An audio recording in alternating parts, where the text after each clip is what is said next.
Hey everybody, thanks for tuning in. In this video, I'm going to show you how to check out the results for an event. So what we're looking at here right now is one event which has already been played. So we do have some results to look at right now.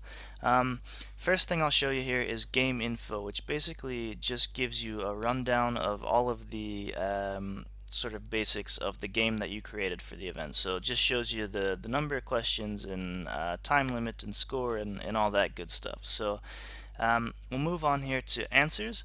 This is the actual correct answers for all of the questions which were in that game. You can just scroll through those and see the point value and all the answers.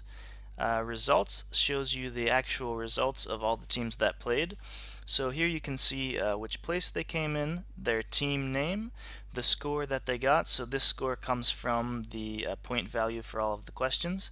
You can see there is 29 total possible questions. They answered 29 of them, this team here, 28, so on and so on.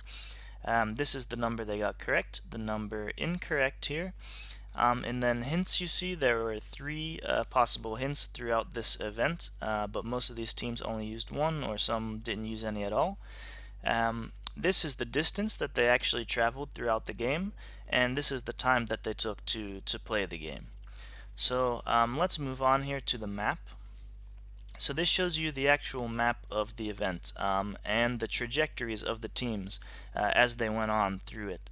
So it looks a little bit confusing right now because there are a lot of teams on there. So let's narrow that down here to just one team and take a look. So there's just one selected. And zoom in here.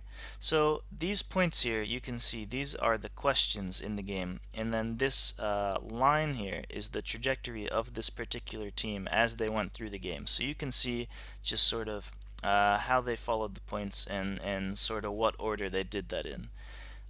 If you move on here to progress, this shows basically the questions that they answered and if they got them correct or incorrect. So if we look here, for example, at the team the winners, you can see that the first question that they answered was number 22, and they got it correct because it's marked green here.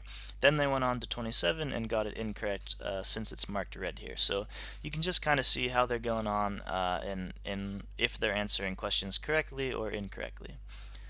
Photos will show you the photos from the event, and chat will show you the chat during it as well. So this is the results for the actual event which has been played, but let me show you how to actually get to that page. So if we just click here back to the dashboard, this is your main dashboard when you log in. You see I have just this one event here which actually hasn't been played yet, but if we click on view events, we can still click on the results for that event. You can't see everything like we just did, but these are all the same tabs and will give you all the same information if this event had been played. So I hope that gives you a little bit more information. Thanks for checking it out and take care.